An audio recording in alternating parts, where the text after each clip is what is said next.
Thank you for listening to Upaya's Dharma Podcasts, an extraordinary series of talks from some of the finest Buddhist teachers in the world.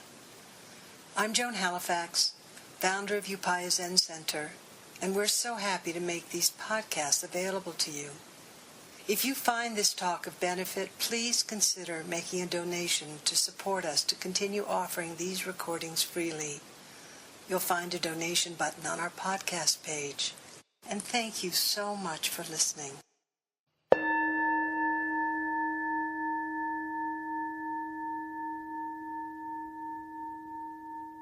This is Dharma Podcast at dharmapodcast.org. This is show number 1347. It was recorded on June 14, 2017. And it is titled, Finding Joy in Practice in Tough Times. The speaker for this episode is Sean Murphy.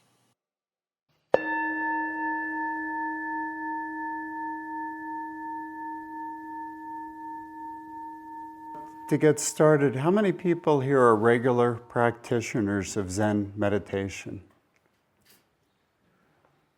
Many people. Okay. Anybody who's a regular practitioner of a different form of meditation? Yeah, okay. So today's topic is meant to be finding joy in difficult times through our practice. And I want to get into this by a particular tenet of the Zen school of meditation, which is not knowing. Not knowing is valued as a very high stance to take in one's approach towards the world and towards life. Anyone know why? I don't know. Okay, great. Good answer. I was hoping somebody would get that. If we want to explain it a little further, it's because we don't know, right? We don't know. So in Zen, we often take up a story, often a paradoxical story. Sometimes it appears as a question, sometimes it's just a story. And one of the things we do through our practice is to try and come to a deeper clarification of the often paradoxical central point of it. And these are called koans. And many of you are familiar with the famous one, what is the sound of one hand? Clapping. But a lot of the koans are more complex than that. They involve a whole story. And one could trace the tradition of not knowing as something held in high regard to the legendary beginning of Zen practice in China, which goes back to a legendary figure, Bodhidharma, who, now this story I'm going to tell you probably never happened exactly this way at least, but it's a good story. And many of you know this story, but about the 6th century of the Common Era, legend has it that a Indian monk, Bodhidharma, came to China, and when news of the arrival of this monk of great wisdom and compassion reached the emperor invited him for a dialogue. And at the time, the emperor Buddhism was already well established in China, and the emperor, so the story goes at this time, was a devout practitioner of the way. And the way the legend has come down to us of this encounter is Bodhidharma basically walks in to see the emperor, and the emperor says, basically, I'm a devout. He wouldn't have said Buddhist, because I've recently come to realize, I looked into this, and Buddhism is a recent invention as a term. Goes back to about only about the 19th century. It first starts to appear as a term for this way of practice that pervaded nearly all of Asia at one time. So they probably would have just called it the way or something like that. Or perhaps it would have referred to it as the Dharma, the teachings or the law. So let's call it the Dharma. The emperor says, I've erected many temples and stupas and monuments to honor the Dharma. Isn't there great merit in this? And Bodhidharma says, no merit whatsoever. And the emperor's a little taken aback by this and says, well, what do you mean no merit? What then is the holy truth of the way? And Bodhidharma says, vast emptiness, nothing holy. And at which point the emperor is really baffled and says, well, then who are you who stands before me? And Bodhidharma says, don't know, or I don't know. And turns and walks off and spends 9 years sitting in meditation, facing a wall. Many legends say in a cave, facing a wall. And supposedly once he's gone, the emperor kind of goes, oh shit, I screwed up, excuse my French, but something along those lines. I screwed up. I missed the whole, core of that encounter, and he sends emissaries after Bodhidharma to bring him back, but Bodhidharma won't come back. So, and it's interesting that I just finished a week-long retreat with my teacher, Shishin Wick Roshi. And he had assigned me to work on this story as a koan.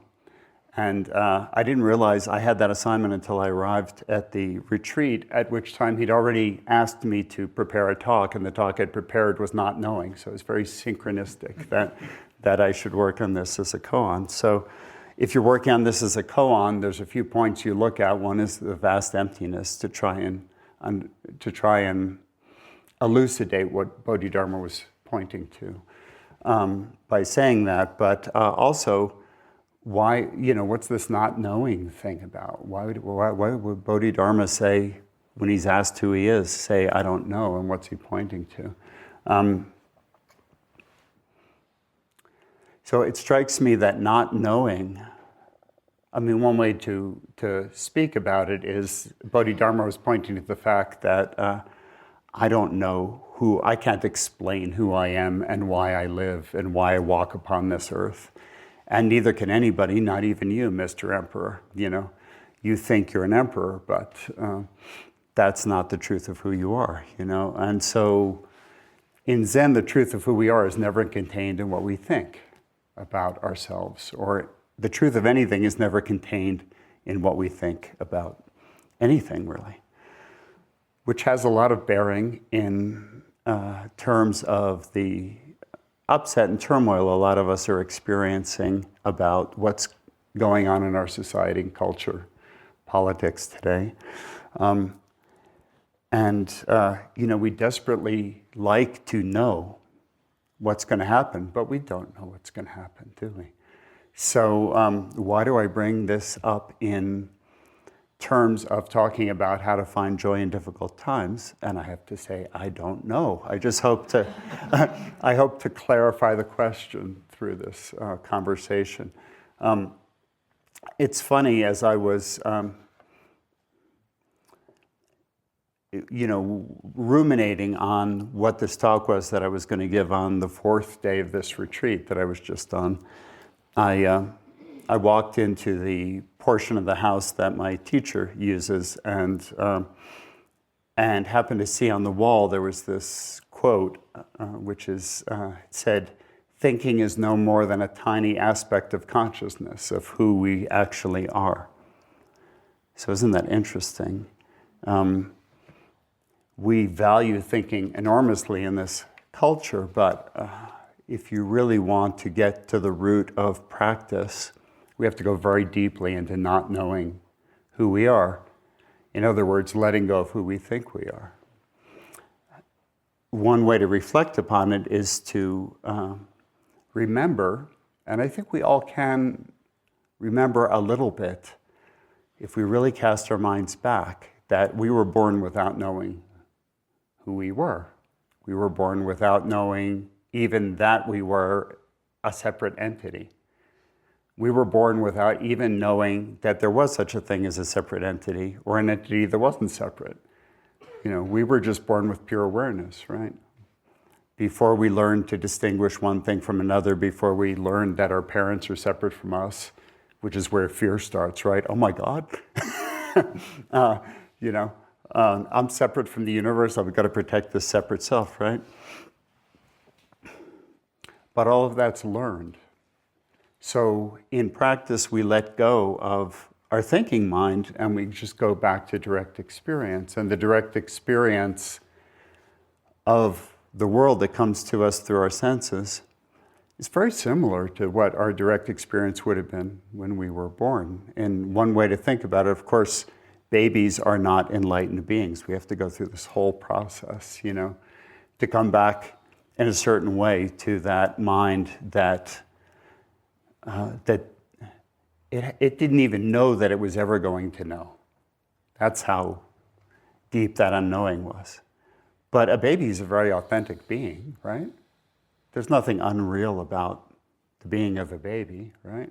Maybe what's unreal is everything that got added onto our being as we started to accumulate thoughts about who we were. And then the other thing that happens as we accumulate many thoughts about who we are and what's happened to us in the past and how awful some of it was and how more awful stuff might happen in the future, and we start to accumulate all of that, anybody notice some of the joy and magic going out of life? Here's a question I like to ask. How many beings on the earth who share the earth with us are, as long as they have enough to eat and some basic shelter, some basic comfort, are basically happy? How many beings who share the earth live in that way?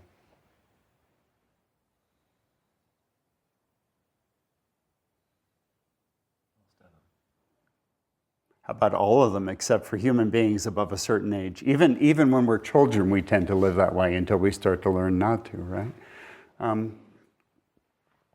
Most creatures who share the earth dogs don't seem to have trouble with being dogs in general. Cats don't seem to have trouble with being cats. Mice don't seem to have trouble with being mice. Amoebas seem happy to be amoebas.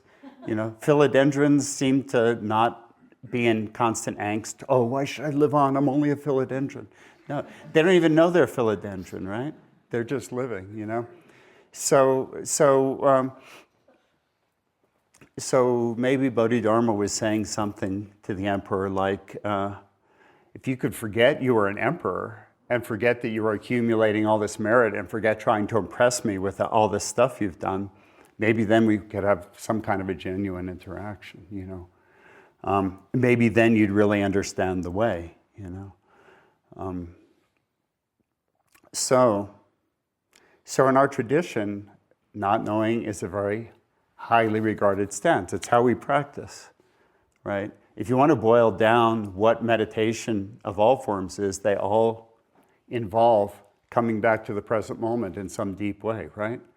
No form of spiritual practice is any good if we're not present for it, right?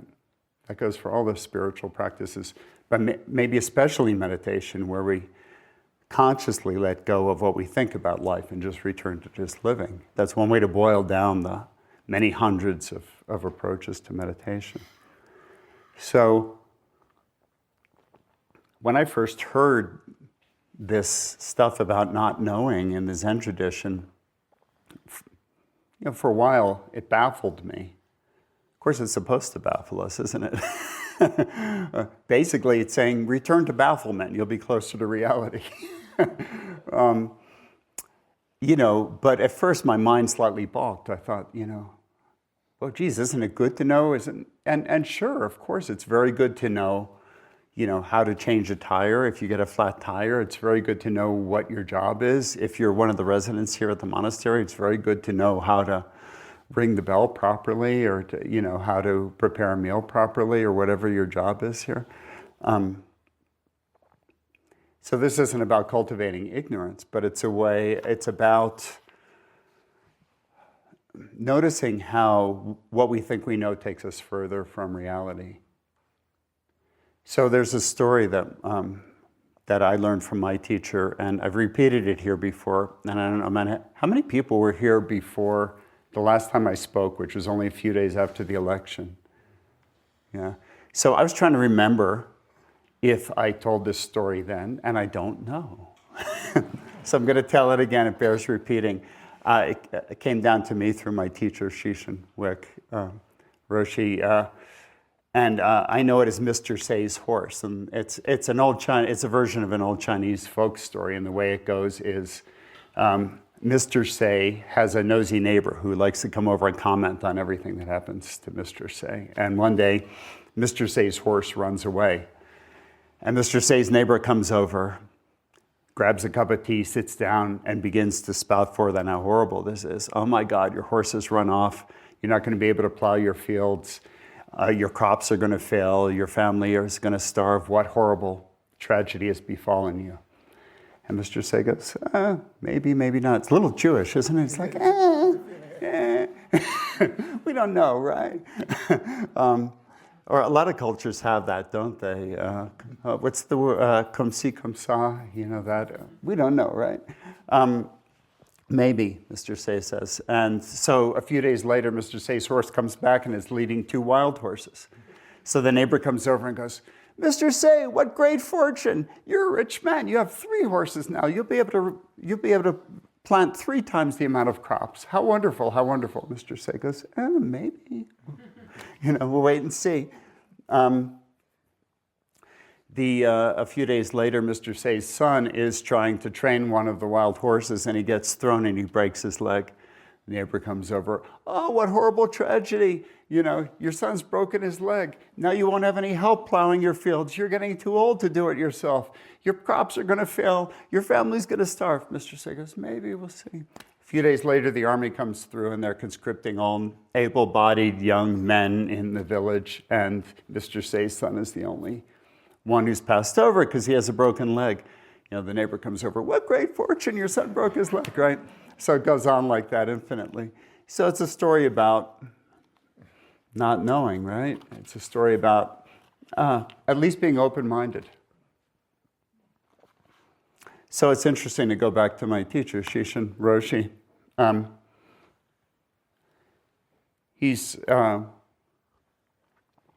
practice center is up in Berthoud, Colorado.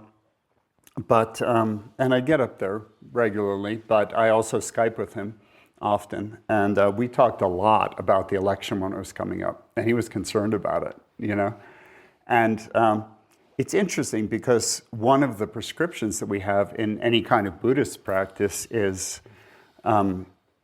if they're suffering, we can let go of our grasping after things to be some other way or pushing away the way things are, right?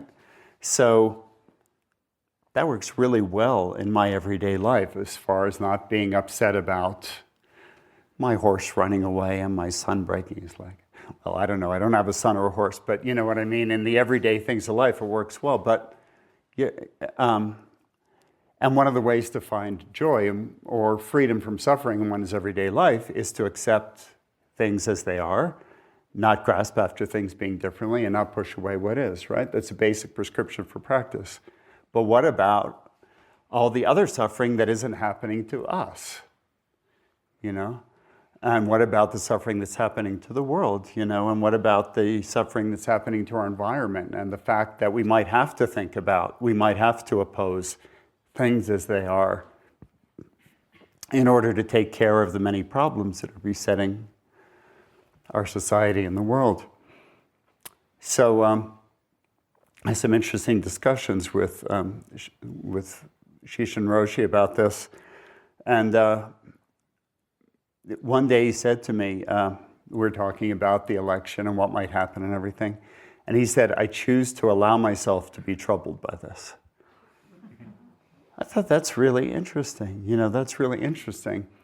Maybe with enough practice, we can have enough equanimity to allow ourselves to be troubled by some of this. And maybe out of experiencing that sense of troubledness, maybe we will discern an appropriate response, right? It was an interesting parsing out of, the stance we have in practice.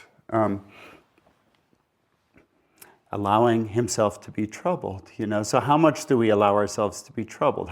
This goes back to the question of how do we find joy in troubled times, and can we find joy in troubled times through our practice? So I certainly, we have to realize that this practice was developed in a time where people had very little influence over the events of their society, culture, history. They weren't, for the most part, living in democratic societies. Through most of the history of these practices developing, if an army was going to come through your region, either to conquer it or to conscript, your sons and daughters, there was very little you could do. You couldn't really mount a protest. There weren't, you couldn't call your congressperson. There was people had very little influence over events, and they might have had a very different view of the world than we have, which is whatever the emperor is going to do, the emperor is going to do. Whatever the shogun's going to do, the shogun's going to do. They're not going to listen to me. Sometimes I feel like that about our government now, but I'm really only half joking. There's a lot we can do, right? We can protest. We can we not only have a vote, but we can organize. We can we can use the internet. We can communicate on a broad scale. There's plenty of stuff we can do that wasn't. They couldn't even print pamphlets to hand out. There were no printing presses. Basically, the world was the way it was. So a lot of the prescriptions that have come down to us are, okay, how do you find freedom in the midst of that? Well, I don't know about you, but I'm more with Shish and Roshi that I'm going to allow myself to be troubled to some extent, right? But on the other hand, the shock of current events in our culture, and I don't want to get political about this, but I think everybody knows we're living in troubled times in this culture, right? And a lot of people are very disturbed by that. How many people are disturbed by this? Okay, yeah. But here's the thing. We're merely being shocked into realizing what much of the world lives all the time, right? There's always trouble somewhere. There's always a war somewhere. There's always famine somewhere. There's always disease somewhere. There's always political instability somewhere. So how come all of a sudden we're worried about this and we weren't, maybe a few months ago? David Loy, who's a really interesting, thoughtful Buddhist teacher, gave a talk on this just after the election, saying, well, if the election had gone the other way, he said he did not want the election to go the way it did. But if it had gone the other way, and Hillary Clinton had gotten in and was able to continue the policies of the prior administration, he said, maybe we all would have gone to sleep for 4 or 8 more years. It's an interesting point of view, isn't it? This is Mr. Say's horse, isn't it? We don't know what would have happened. We don't know what effect things are going to have. Maybe we need to be woken up, Maybe we would have gone to sleep and just relaxed for 4 or 8 more years. It's an interesting viewpoint, isn't it? The part of not knowing and applying that to our practice is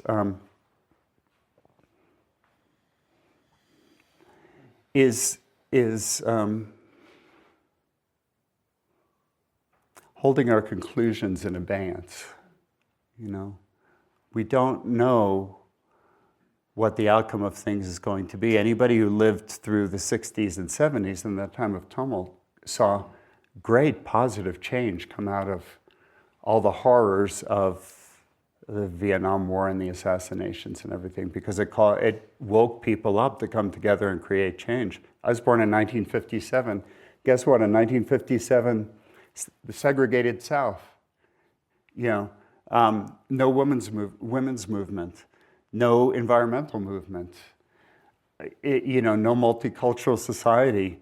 The government run by white males. Isn't it interesting? Isn't it interesting that certain changes?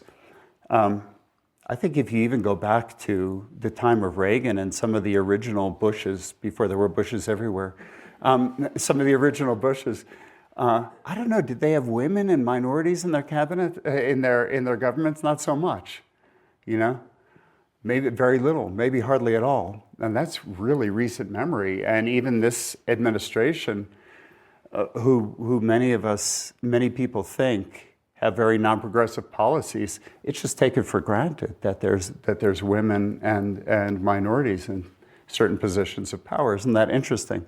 So things move forward on one level, even as they seem to retrograde on another. The other interesting thing, here I am getting political. I didn't know I was going to do this so much, but it's worth seeing the Rolling Stone interview with President Obama the day after the election, because they were all set up for what the polls told them, which is they were going to have one kind of an interview with President Obama. They had a completely different interview with President Obama. But have you ever noticed how chill President Obama is? I mean, and I don't know how he gets to be so zen. Maybe he secretly meditates, but he refuses to be, in that interview, to be thrown into panic. And the interviewer keeps trying to push him to say how horrible this is, that all of his policies are going to be overturned, and et cetera, et cetera, et cetera. And he refuses to go there, partly because he is a student of history, and he understands history, and he understands this is the way history works. It goes forward, it goes back, it goes forward, it goes back. Overall, you hope the overall arc is forward. So we were talking about the couple stances we can have with practice. One stance being that this isn't really the point of practice, but we could just curl up into our own little inner world and let go of everything and find our own joy and pretend we're living in a cave and let the world go to hell, And it's possible to use practice to do that. I know some people who use practice to wall off, all external concerns. That's not the point, is it? But what's the other extreme is to remind ourselves that there's suffering in the world all the time and the human condition is rough, and therefore burden ourselves with that and let that drag us down. I was talking with my wife about not knowing what to talk about tonight, about not knowing, or still, gathering myself on what to talk about. And she pointed out, yeah, but if you hold the big mind of practice, which is beyond the personal and does remind us that there's suffering in the world all the time, doesn't that also remind us that there's joy in the world all the time and that there's beauty in the world all the time, And that's a good point. Sometimes we can, I don't know about you, but sometimes my mind can be like a little drone that zeroes in on the suffering, what I mean? And just says, okay, that's the most significant part of human life. But that's kind of another trick of the mind trying to know, isn't it? Okay, I've got it. It's all problematic. I teach meditation to college students, and that's an issue I face with my college students. I have some really committed college students who really want to get out there and help the world. And then I've got some who are just like, we've been handed such a screwed up world that there's nothing we can do about it. And they're just, near despair over it, and some of them don't even vote,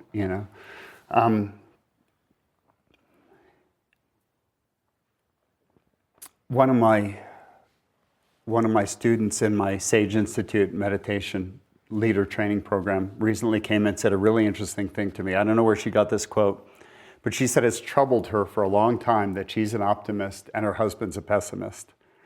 And it's caused her a lot of suffering because she wonders why he tortures himself with these, with picturing the outcome of things as always being negative. And she said she ran across this quote. I thought it was really interesting.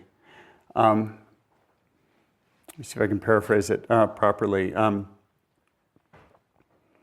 That optimism and pessimism are essentially versions of the same thing because they're both based on the unfounded belief that we can foresee the future. Isn't that interesting? Isn't that an interesting view? She said she read that quote and something clicked for her. All of a sudden she realized, this is the way my husband likes to hold his mind because he doesn't want to be continually disappointed by the world the way I am because I'm an optimist. But actually neither of us know, right? Neither of us know. Yeah. I want to check the time here because I don't, usually there's a clock here and I want to see how much time I got. Okay. If we want to know optimist or pessimist, this is a point I make to my students all the time. I think it's good to not hold either view because we can't know the future, right? The definition of an open mind, in a way, is not knowing, or in Zen we call it beginner's mind, right? And the beginner's mind means we're open to possibility. If we're open to possibility, maybe we'll discover a new possibility, right? But oftentimes I'll point out to my students who come to my meditation class and they're complaining about how awful the world is. And I say, yeah, the world's got a lot. Yeah, it is awful. There's a lot of problems. But how many bad things happened to you today? A lot of times they can't come up with one bad thing that happened to them today. I say, okay, how many times were you helped out today, or did somebody offer you something? And, or did somebody offer you something positive? Sometimes they'll say nothing. I'll say, oh, how about those clothes you're wearing? Where did those come from? Somebody made them. Somebody grew the cotton. Somebody made the dye. Somebody drove the truck. Somebody, however, how many, just to make this shirt, how much human effort went into that, positive human effort that I'm getting the benefit of now. Nobody tried to steal this shirt off my back, It's actually, if you look at any given day, where did our supermarket food come from? Who built this Zendo? Who built this thing under my butt that's holding me up, Who made this technology that allows me to speak and be heard? Other people made this and offered it in one way or another through the mechanisms of society. And we have the benefit of this human cooperation all the time. And a lot of days, nothing bad happens to us. Or if something bad happens to us, it's some minor annoyance, I'm not denying that really bad stuff happens. But really, if you look at the whole shape of a lifetime, do we experience more pain from other human beings, or do we experience more cooperation and more? I don't know about you, but the equation of my life is 99%. If I look at it that way, it's 99%. The people are kind, generous, and it's actually a fairly rare thing that I experience the other side of human nature. So,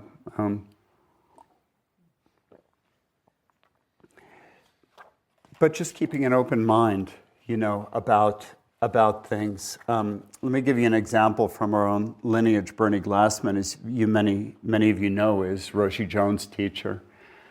He was Maizumi Roshi's first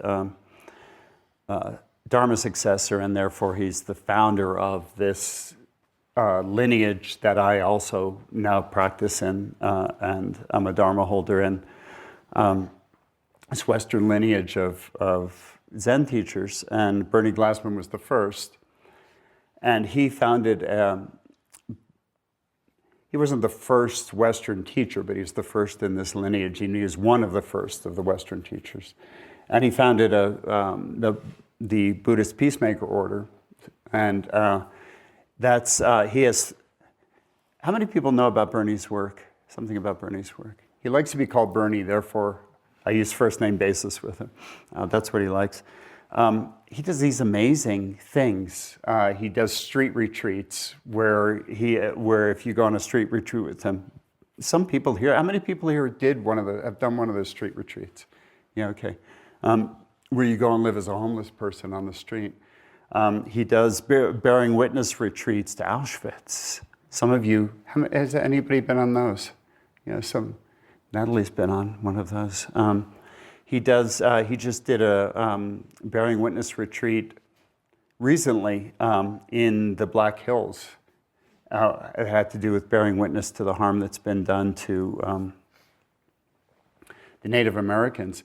These are big issues he's taking on: homelessness, the Holocaust,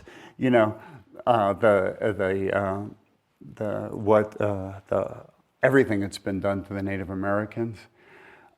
Does Bernie know what he's doing when he goes into those situations? He's purposely choosing situations where he doesn't know, where they don't have easy solutions, or he doesn't know the outcomes. And so the Buddhist Peacemaker Order has three basic tenets. One is not knowing. Actually, the first one's bearing witness, which means looking, paying attention, having your eyes open.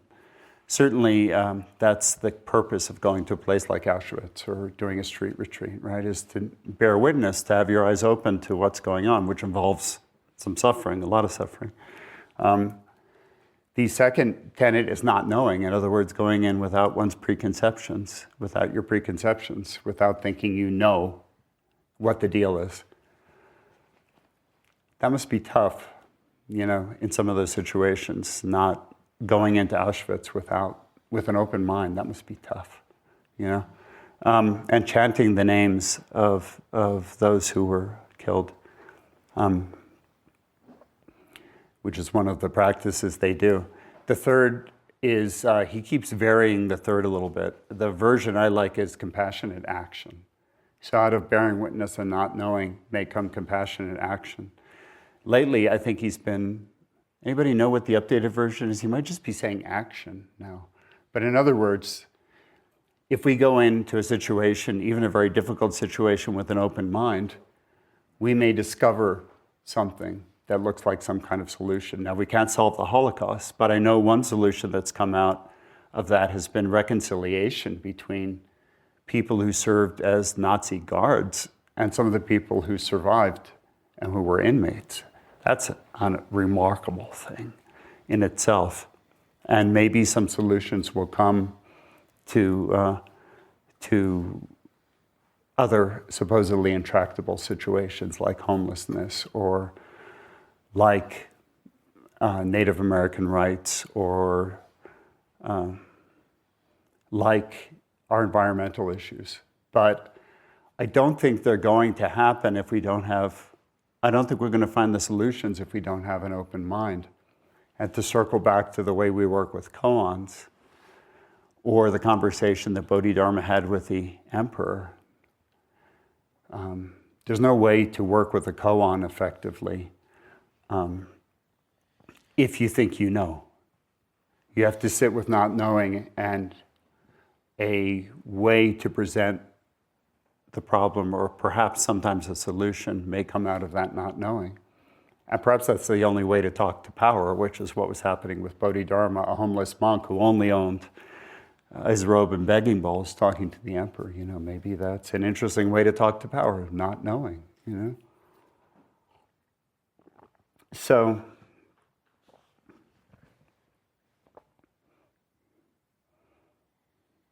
I can't tie a neat ribbon around this issue, but I want to raise the possibility that that we can find our balance somewhere between blind opposition and thinking we know that everything's going down the tubes, which is what my mind wants to tell me sometimes when I look at the state of the world with the human race. My mind would like an explanation, right? Because there's some part of ourselves that would rather have the certainty of knowing, even like my student's husband. rather think we have this certainty of knowing that things are going down the tubes, because then we won't be disappointed.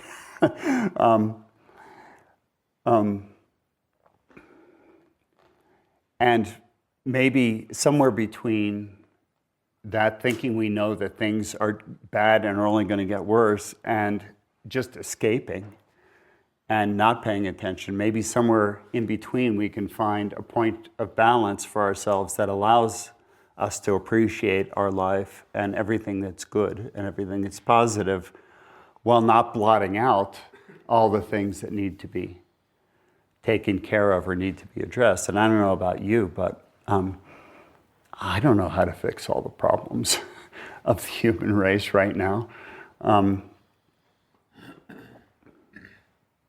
Sometimes through joint action towards the good, great joy comes out of that. Sometimes great joy comes out of that. I certainly know that anyone who practices, my students at the university come in and report to me, sometimes after only a few weeks of practicing. Many of them have never practiced meditation before. They come in and they start saying, you know, my spouse is nicer. My kids are more well-behaved, you know. I'm getting along with my parents better. They seem to be nicer, you know. One of the things we deal with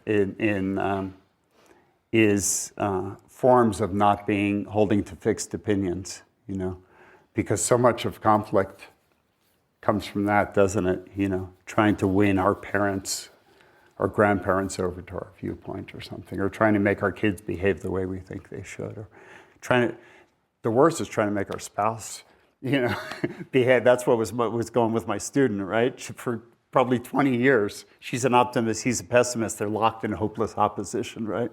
She discovered through being open-minded, oh, wait a minute, maybe we're not so far apart, you know, isn't that interesting? So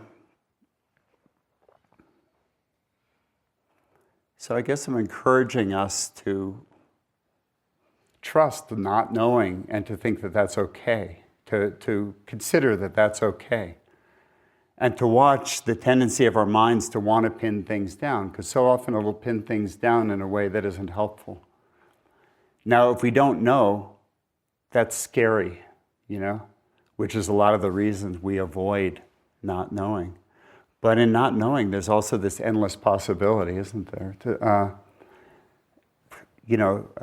Goes back to Zen Mind, Beginner's Mind, Suzuki Roshi's marvelous book, and that begins with the quote that in the mind of the expert, there are few possibilities. In the mind of the beginners, in the mind of the expert, there are few possibilities. In the mind of the beginner, there are many possibilities. I'm paraphrasing it, but so keeping an open mind. Maybe everything that's happening is a mechanism to get us all galvanized. You know, maybe it's a way to. It's hard to go to sleep and not knowing. It's hard to go to sleep and not knowing because there's some fear involved, right? The fear can keep us awake, can keep us on our toes, and keep us alert. It can keep us paying attention, bearing witness. So, being open to possibility and perhaps finding solutions. So, thank you all for your attention.